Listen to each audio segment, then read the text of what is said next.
La sexualité du ou de la perverse narcissique. Voici le thème de ma vidéo d'aujourd'hui. Bonjour, je suis Laure Dupré-Lavigne, je suis consultante intuitive et auteure et j'accompagne celles et ceux qui souhaitent s'apporter davantage d'amour pour eux-mêmes. Et pour cela, j'utilise cet outil magnifique qui est le tarot de Marseille. Si c'est votre première visite sur ma chaîne, alors je vous souhaite la bienvenue. N'hésitez pas à vous y abonner si ça n'est pas encore fait, en cliquant tout de suite en bas à droite sur la petite icône rouge. Et comme ça, vous serez averti de mes prochaines vidéos. Voilà. Donc aujourd'hui, le thème que j'ai choisi d'aborder va parler de sexualité. Alors avant de rentrer dans le cœur du sujet, je tenais toutefois quand même à prévenir certaines personnes, à mettre en garde certaines personnes. Donc si vous faites partie de ces personnes qui se sentent mal à l'aise par rapport à ces sujets qui sont quand même assez délicats, si vous vous sentez peut-être, si vous ne vous sentez pas prête à entendre des choses assez authentiques, assez vraies, parce que pour ceux qui me connaissent, vous savez que voilà, je connais la perversion narcissique parce que je l'ai quasiment tout le temps connue. Donc si j'ai choisi de l'aborder, c'est aussi pour cette raison. Donc le sujet de la sexualité, évidemment, fait partie voilà, de toutes les interrogations et de toutes les complexités de la perversion narcissique, et je me devais de l'aborder. Mais je tiens quand même à prévenir les personnes, les âmes susceptibles et les personnes qui, voilà, se sentent pas en phase avec ces sujets et qui pourraient se sentir extrêmement choquées. Parce que, évidemment, ben voilà, je vais vous dire les choses de façon quand même authentique, tout en restant quand même dans une correction dans mes propos. Mais bon, il faut appeler un chat, donc on va parler de ce sujet, et donc voilà. Donc le pervers narcissique, il faut le savoir dans un premier temps, au même titre que tous les domaines de la vie qu'il aborde, vit la sexualité, toujours avec cette notion de pouvoir, de perversion, de manipulation, comment dire, d'emprise. Donc la sexualité pour lui, c'est un moyen non pas de se relier à l'autre, hein, il ne va pas se relier à sa proie, il va tout simplement l'utiliser comme il le fait dans tous les autres domaines. En fait, à l'intérieur de la sexualité, il va également utiliser l'autre, le pervertir, comment dire, tout simplement le considérer comme quelque chose qu'il peut utiliser à sa guise. Il attend d'ailleurs une parfaite soumission de sa proie, hein, ou de sa partenaire proie. Donc la sexualité pour le pervers narcissique, au même titre que tous les domaines qu'il vit dans son quotidien, que ce soit son rapport à l'argent, son rapport au travail, son rapport à beaucoup de choses, eh bien la sexualité c'est quand même extrêmement important, parce que je dirais que c'est un moyen aussi pour lui de lâcher toutes ces tensions, de vous balancer toute cette négativité, et je vais vous expliquer un petit peu comment il procède. Donc comme je vous ai dit, hein, il n'est pas relié à l'autre, donc il n'y a pas d'échange avec un pervers narcissique dans la sexualité. S'il veut un rapport sexuel, c'est simplement pour aller dans la satisfaction de son désir à lui, et il ne va pas tenir compte de sa partenaire, hein, de son ou de sa partenaire. Son but essentiel, c'est aller vers la satisfaction de son envie. C'est lui qui décide de quand, de comment, de où et avec qui aussi, hein, parce qu'on le sait, hein, le pervers narcissique, c'est pas quelqu'un de fidèle, hein, contrairement à ce qu'il aime ou ce qu'il veut laisser croire. Donc c'est un moyen aussi pour lui de se valoriser. Donc il vit la sexualité aussi comme une performance, hein. Il a besoin de s'entendre dire que c'est un bon amant, il a besoin de savoir que c'est, excusez-moi, un bon coup, même si c'est pas forcément le cas. Mais pour lui, c'est important qu'il aille chercher sa valeur aussi dans ce côté-là, parce qu'il se sent tellement dépourvu de valeurs, ils sont tellement nuls et rien du tout. Donc forcément, à travers la sexualité, il peut montrer son sex appeal, il peut voir à quel point il est désirable, il est capable de voir à quel point il peut mettre sa partenaire dans des états X ou Y, en tout cas il peut en être capable, en tout cas certains, et donc ça c'est un moyen pour lui ou pour eux, hommes ou femmes, de se montrer leur propre valeur. Donc ça les rassure, comme je vous ai dit, quelqu'un qui se sent rien, bah forcément s'il est capable de faire monter sa partenaire au 7e ciel, évidemment il va être content, ça va le nourrir, il va être extrêmement aux anges, hein. Il va regarder d'ailleurs sa proie avec un regard plein de reconnaissance, hein, lui qui ne l'est jamais, mais c'est simplement juste ah là là, tu m'as servi le plat que j'avais envie, quoi. Je me sens tellement exister à travers toi, c'est waouh, voilà. Donc, il faut savoir quand même que le ou la perverse narcissique choisit son partenaire. Il le choisit ou il l'a choisi en fonction de ses tendances, et de ses goûts sexuels, de sa fréquence ou de la fréquence de ses besoins, le fait donc il va poser quand même beaucoup de questions sur l'énergie de sa proie, est-ce que c'est quelqu'un qui est plutôt demandeuse, etc. Donc assez habilement, il va recueillir pas mal d'informations sur sa proie avant de vraiment s'engager avec elle. Donc il faut quand même savoir que on parle du pervers narcissique, j'allais dire pervers sexuel parce que il existe aussi voilà, des pervers narcissiques qui sont pervers sexuels, hein.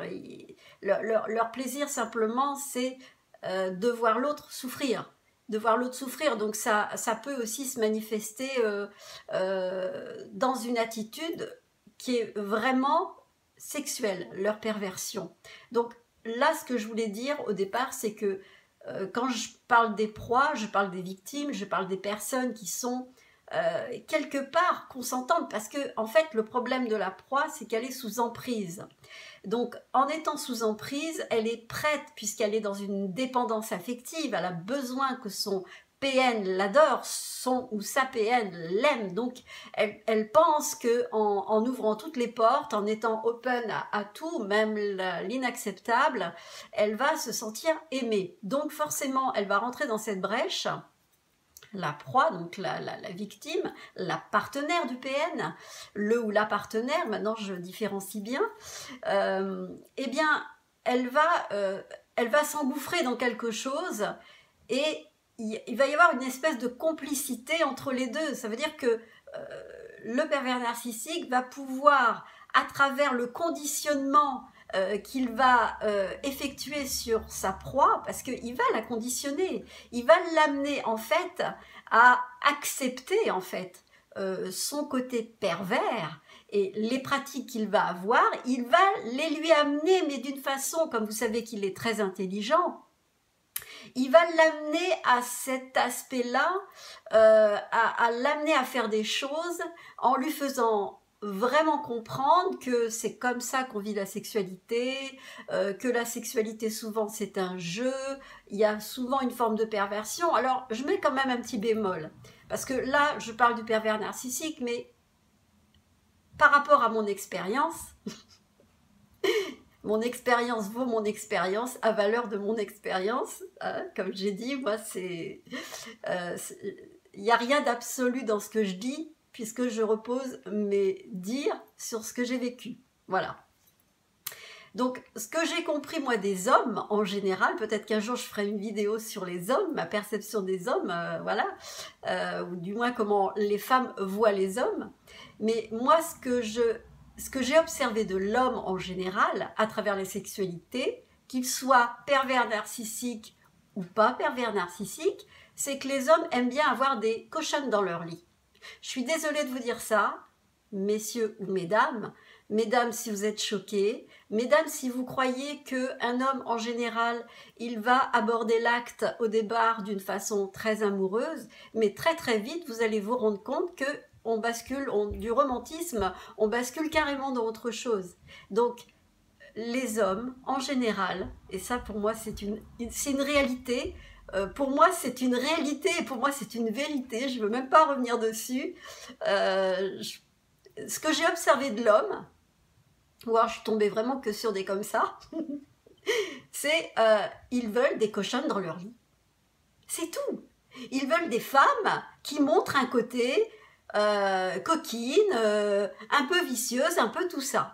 Et tant qu'ils n'ont pas ce côté-là, eh bien, ils peuvent se montrer, j'allais dire, extrêmement frustrés. Certains vont le dire, certains vont pas le dire. Certains vont avoir l'honnêteté de le dire à leur femme, leur partenaire, leur amante, leur maîtresse, enfin, peu importe.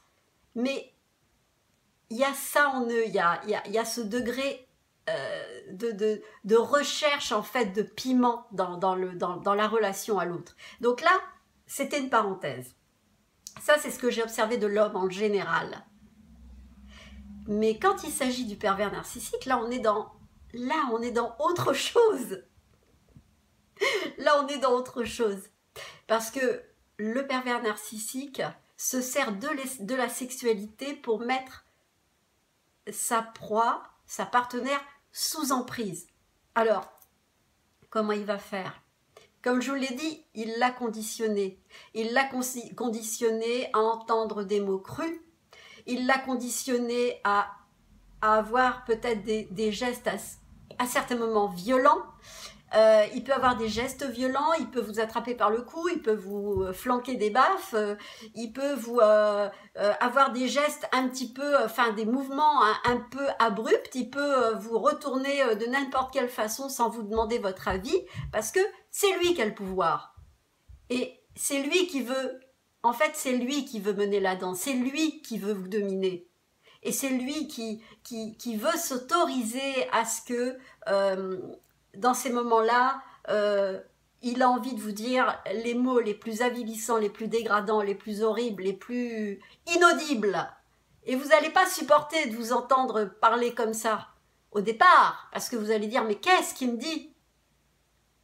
Et en fait, il vous a fait croire, il vous a conditionné en vous disant « mais c'est pas grave chérie, c'est comme si on vivait une scène de théâtre. » Et dans ces moments-là, eh bien, dis-toi bien que, voilà, moi je te considère comme ça parce que c'est ça qui conditionne mon envie. Et évidemment qu'une personne qui va être extrêmement sensible, qui va être même hypersensible, elle va entendre ça comme un « Ah, c'est quoi ça? Qu'est-ce qu'il me dit? C'est horrible !» Et puis, comme la proie, elle aime son pervers narcissique, eh bien, elle va carrément rentrer dans le jeu en se disant bah, « ok, ça marche, après tout c'est qu'un jeu, on va le faire ». Et puis comme elle voit qu'il est tellement satisfait de mener en fait cette espèce de jeu et de complicité et qui dure juste le temps où ça doit se vivre, eh bien elle va, bon gré mal gré, elle va quand même le vivre et se dire bon bah de toute façon j'ai compris, il fonctionne comme ça, donc autant aller dans le sens de.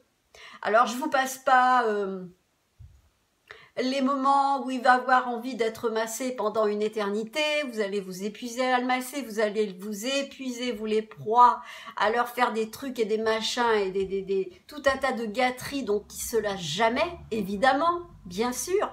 Mais demandez-leur qu'ils vous fassent une petite gâterie, il n'y a plus personne. Hein.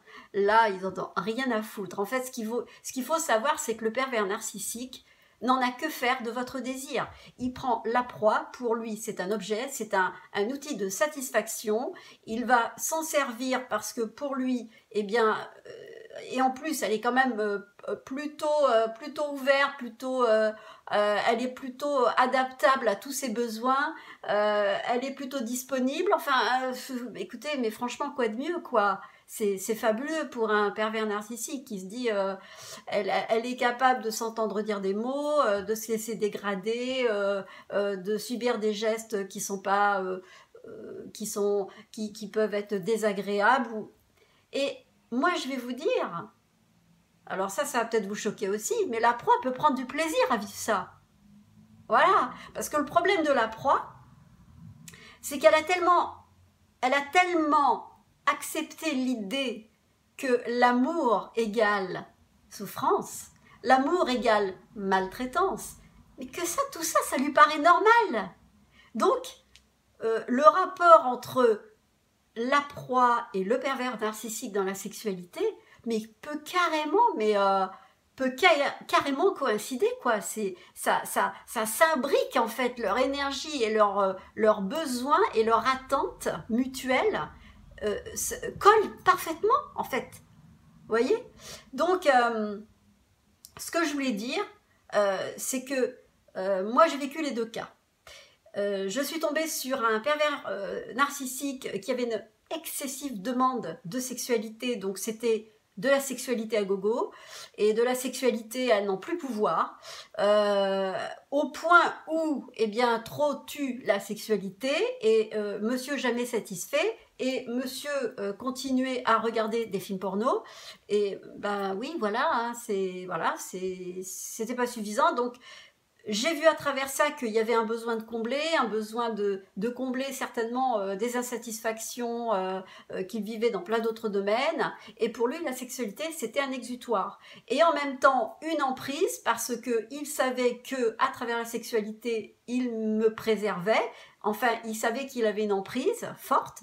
Et pour lui, c'était un gage de fidélité, un gage de je suis sûre qu'elle ne se barrera pas ailleurs parce que je la satisfais tellement qu'elle sera tellement repue qu'elle n'aura même pas envie de penser à autre chose, ni à quelqu'un d'autre, ce qui est parfaitement faux d'ailleurs, parce que c'est faux de penser comme ça. Donc, à force de trop de sexualité, ça peut affaiblir une proie. Parce que, évidemment, hein, l'énergie, c'est quand même quelque chose d'extrêmement précieux. Et l'énergie qu'on met dans la sexualité a plus forte raison avec un pervers narcissique. Parce que quand on connaît l'énergie qu'il a, qui est une mauvaise énergie, qui est une énergie négative, et quand il est dans l'acte, j'ai même pas envie de dire quand il fait l'amour, je dis quand il est dans l'acte, il est en train de déverser tout ce qu'il a de négatif, de toxique, sa haine, ses colères. Observez le regard d'un homme pervers narcissique pendant l'acte. Regardez, d'abord il peut être extrêmement absent, et même dans ce regard absent, il a une haine, une violence, une méchanceté dans les yeux que j'ai rarement vue. Donc ça, c'est comme si dans ce moment, il y avait c'est comme s'il y avait une pulsion qui se dégageait, mais qu'il fallait... Alors, donc la proie, elle se prend tout, hein, complètement tout. Et voilà pourquoi ça peut effectivement complètement dévitaliser une personne, une partenaire.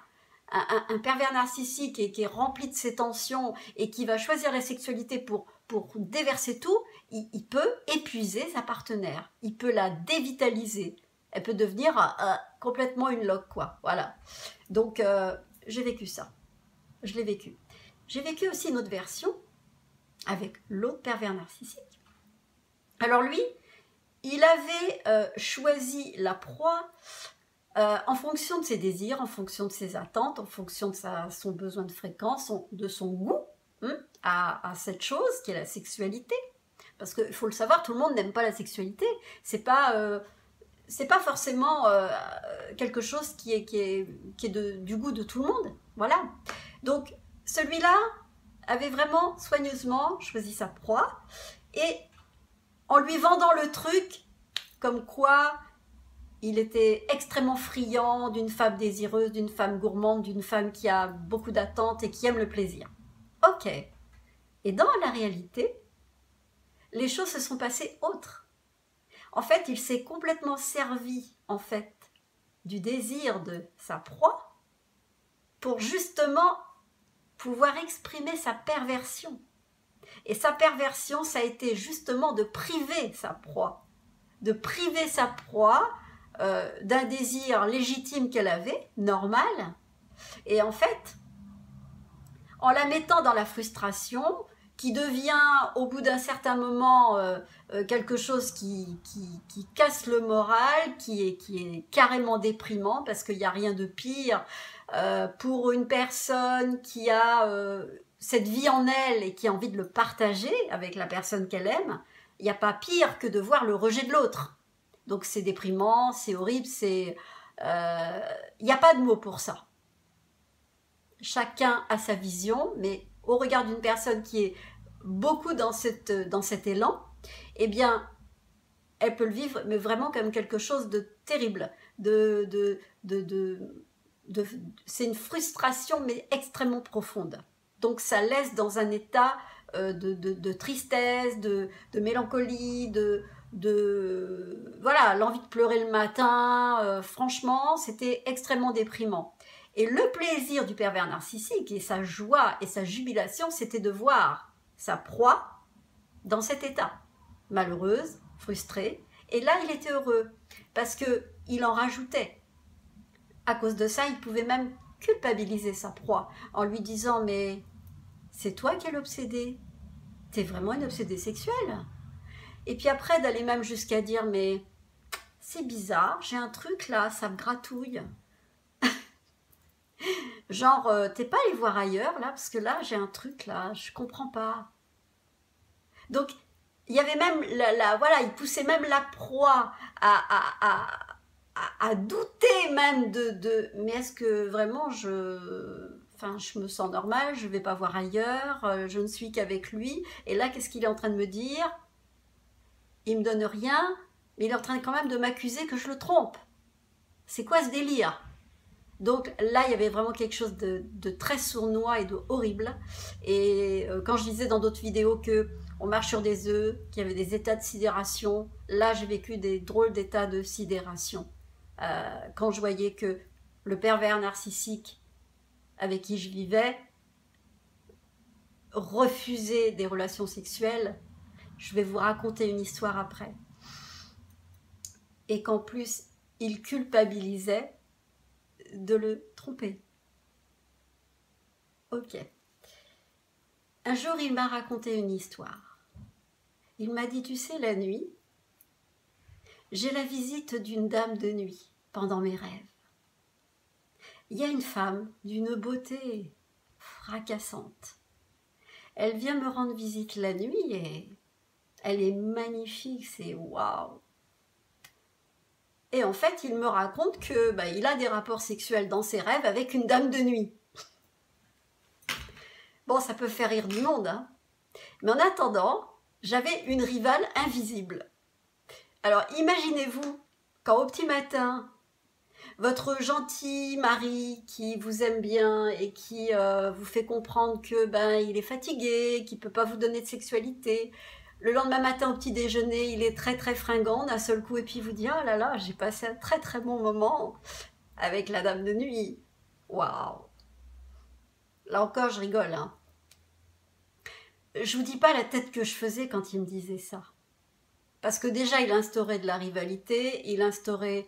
eh bien, tu vois, moi je te dis non, mais elle, je lui dis oui. Et puis rajouter même, mais surtout... Alors c'est assez irrationnel hein, ce que je vous raconte, mais c'est la réalité. C'est pour vous dire jusqu'à quel point il était capable de se servir de la sexualité pour faire du mal à l'autre. Donc il avait inventé, vrai ou pas vrai, je m'en fous royalement, mais une histoire de dame de nuit qui venait le voir dans ses rêves comme ça. Il était content de me dire, tu vois, je le fais avec une autre et pas toi, et puis je peux rien faire parce que c'est comme ça, et puis surtout ne sois pas jalouse, parce que si t'es jalouse, alors là, elle va s'en prendre à toi, et waouh! Alors comme... Voilà, je crois à certaines dimensions un petit peu, comment dire, invisibles, j'ai certaines croyances, c'est vrai, puisque bon, par rapport à mes activités, etc., lui également, donc nous étions, disons, sur la même longueur d'onde par rapport à ces choses, et là, il se sert d'une histoire complètement folle, quoi. Et franchement, il y croyait très fort et c'était sérieux quand il m'en parlait. Vous voyez? Donc ça, c'était sa manipulation. Et puis, une autre aussi de ses manipulations, c'était au tout début de la relation avec lui, quand il a investi mes lieux, je dirais. Le lendemain matin, au moment du petit déjeuner, il a sorti son smartphone, il a appuyé sur le bouton play, et qu'est-ce qu'il me fait écouter? Mais vous allez entendre ça, c'est effarant. Il me fait écouter les ébats qu'il avait avec son ex-partenaire. Comme ça, froidement, il me fait écouter les AOI de son ex-partenaire. Et je l'entendais même lui. Donc voilà le pervers narcissique dans la sexualité. Donc ça, c'était la petite histoire, vraie de vraie, concrète, authentique. Aussi un aspect chez le pervers narcissique dans la sexualité. C'est assez glauque, hein, mais je vous le dis quand même. Moi, j'ai toujours remarqué une relation très particulière entre le pervers narcissique et son parent du sexe opposé, sa mère. Sans aller dans des constats ou dans des interprétations, c'est une observation. J'ai toujours remarqué qu'entre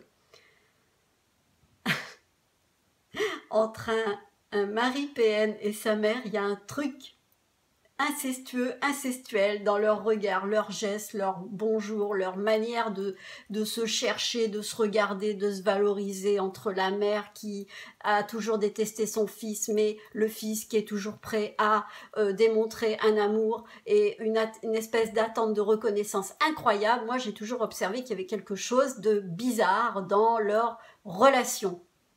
Alors, je sais que ça va faire réagir, etc. Mais sachez en tout cas que ça n'est pas gratuit, ce genre de comportement, d'attitude. Parce que même eux n'en sont pas conscients. Ça, c'est l'œil observateur. Et ben, c'est pas gratuit parce que la partenaire d'un pervers narcissique, elle va le comprendre autrement. Il va faire un transfert à un moment donné de sa mère à sa partenaire. Voilà. Donc, ça veut dire en gros que dans les rapports sexuels, il peut avoir des délires incestueux, voilà, avec sa mère. Voilà. Je choque, hein. Mais bon.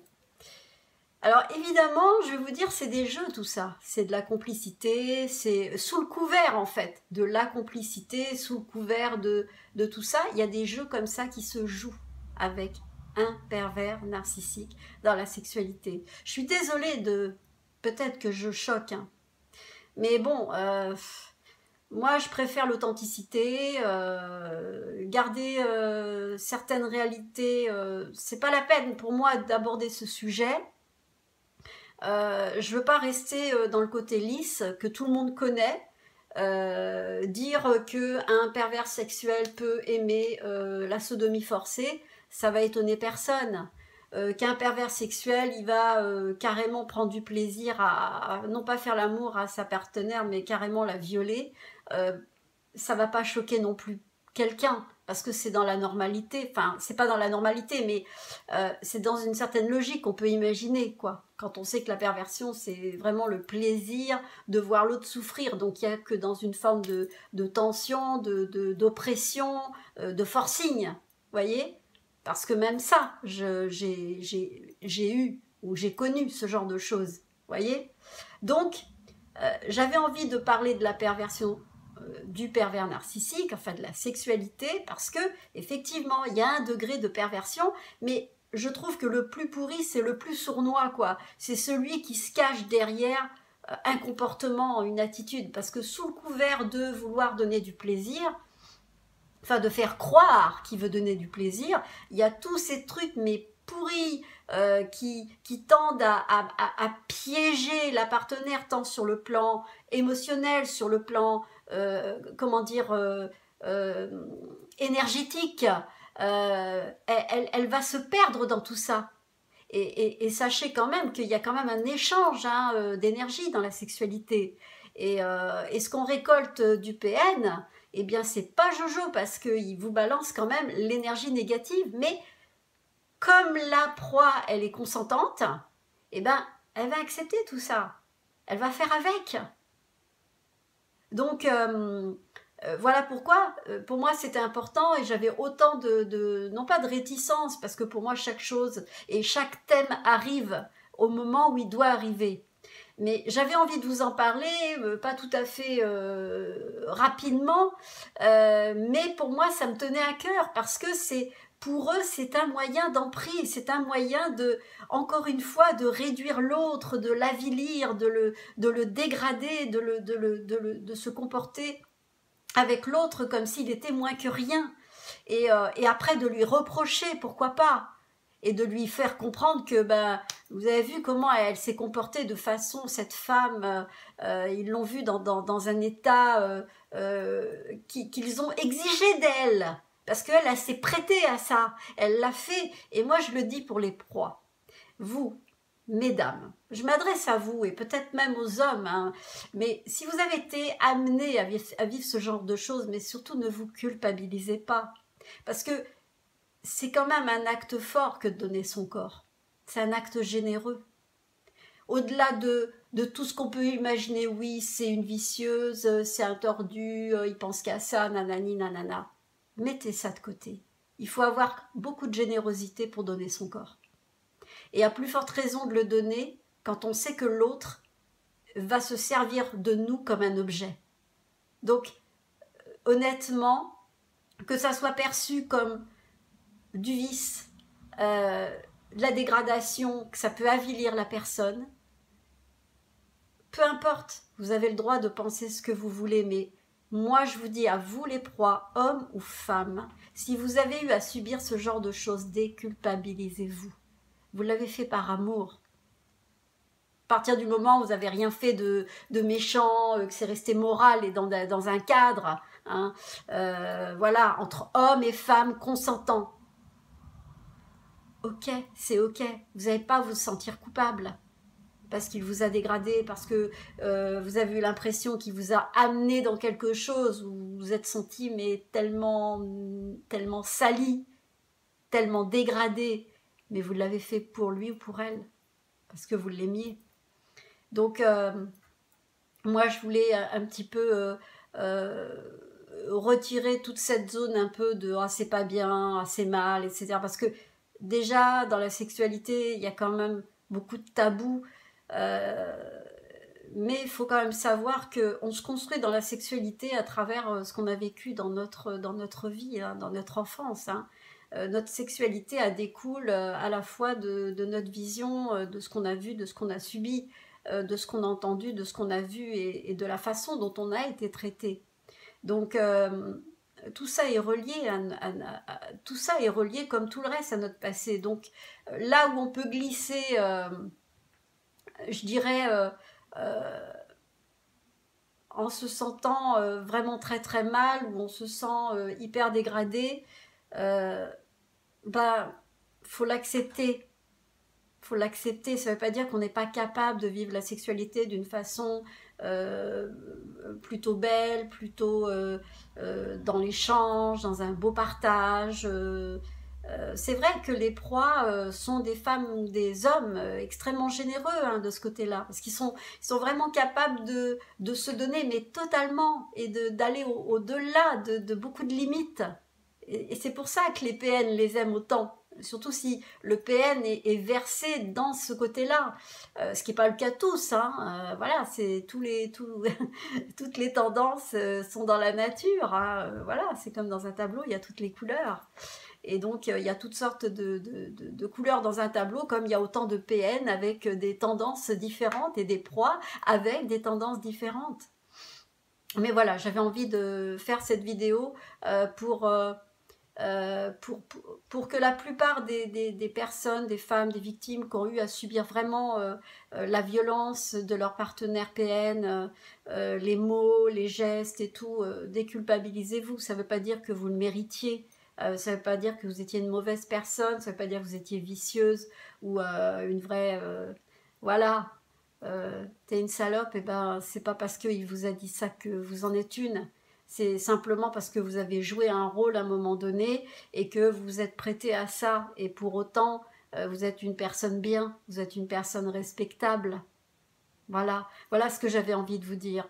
En tout cas, bon, je pense avoir fait le tour. Je pense avoir fait le tour de la question. Ma vidéo est un petit peu longue. J'espère qu'elle vous a pas choqué, j'espère que, je sais que ça va susciter beaucoup de réactions, je m'en doute, je m'y prépare, mais voilà, il me fallait en parler, voilà, et bien, voilà, j'avais envie de, vraiment, j'avais vraiment envie d'aborder ce sujet parce qu'il y a trop de non-dits et il y a trop d'interdits derrière ça et puis faut arrêter de se voiler la face aussi. Euh, la plupart des hommes dans la vie, voilà, ont des tendances et le PN en est un exemple, mais voilà, je pense que la perversion, elle existe quand même dans la sexualité, même dans une situation normale, je dirais. Donc, faut pas avoir peur de ça et faut se déculpabiliser. Voilà ce que je voulais vous dire.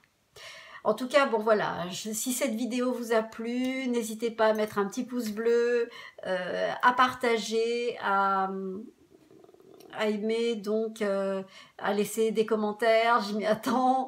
Et puis voilà, ben, j'espère pas trop vous avoir choqué. Et puis n'hésitez pas à aller sur mon site magiedlame.com où ben voilà, je parle de mes pratiques avec les tarots de Marseille parce que j'accompagne avec les tarots de Marseille, c'est une forme de coaching, d'accompagnement, en dressant un thème à partir de votre date de naissance. J'utilise pas forcément les tarots dans une perspective de raconter l'avenir, parce que c'est pas ça qui m'intéresse.